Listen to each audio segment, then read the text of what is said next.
میں نے دھیرے سے کہا، میں کہیں نہیں جا رہی، میں نے یہ رشتہ قبول کیا تھا، اب میں اسے نبھاؤں گی مگر سچ کے ساتھ۔ شیخ کی آنکھوں میں پہلی بار حقیقی احترام چھلکا۔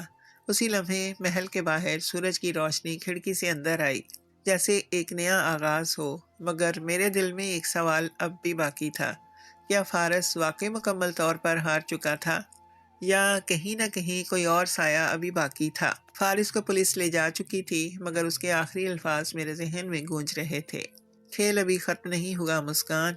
محل کے در و دیوار پر بظاہر سکون تھا، مگر میرے اندر طوفان برپا تھا۔ میں جانتی تھی کہ لالچ اور انتقام انسان کو اندھا کر دیتے ہیں، اور فارس ایسا شخص تھا جو آخری وار تک پیچھے نہیں ہٹتا۔ چند دن گزر گئے، پولیس کی تفتیش جاری تھی، اخبارات میں خبریں آنے لگیں، مالی فراڈ، جعلی دستخط، قتل کی سازش۔ محل کے ملازمین آہستہ آواز میں باتیں کرتے، مگر میرے سامنے سب خاموش ہو جاتے۔ میں دن بھر شیخ عبداللہ کے ساتھ رہتی، اب وہ باضابطہ طور پر صحت یاب ہونے کا اعلان کر چکے تھے، مگر بیرونی دنیا کے لیے یہ خبر ابھی محدود تھی۔ ایک شام جب سورج غروب ہو رہا تھا، شیخ نے مجھے اپنے اسٹڈی روم میں بلایا۔ مسکان، میں نے تمہارے والد کو سب کچھ بتا دیا ہے۔ میرا دل دھڑکا۔ انہوں نے کیا کہا؟ وہ تم سے ملنا چاہتے ہیں؟ میری آنکھوں میں نمی آ گئی۔ میں جانتی تھی کہ بابا مجھ سے ناراض تھے، مگر دل کے کسی کونے میں امید باقی تھی۔ اگلے دن بابا محل آئے، وہی سادہ لباس، وہی جھکا ہوا انداز، مگر آج ان کی آنکھوں میں شرمندگی نہیں، حیرت تھی۔ میں ان کے سامنے گئی تو چند لمحے ہم دونوں خاموش رہے۔ بابا، میری آواز بھاری ہو گئی۔ انہوں نے آہستہ سے کہا، مجھے معاف کر دو مسکان، میں نے سوچا تم لالچ میں آ گئی ہو۔ میرے آنسو بہہ نکلے۔ میں بھی لالچ میں آئی تھی بابا، مگر شاید اللہ نے مجھے سنبھال لیا۔ شیخ نے آگے بڑھ کر کہا، آپ کی بیٹی نے میری عزت اور زندگی بچائی ہے۔ بابا نے پہلی بار شیخ کی طرف احترام سے دیکھا۔ اگر یہ سچ ہے تو میں اس پر فخر کرتا ہوں۔ وہ لمحہ میرے لیے کسی انعام سے کم نہ تھا، مگر سکون زیادہ دیر قائم نہ رہ سکا۔ اسی رات محل کی بجلی اچانک چلی گئی، پورا گھر اندھیرے میں ڈوب گیا۔ باہر آسمان صاف تھا، یہ کوئی قدرتی خرابی نہیں لگ رہی تھی۔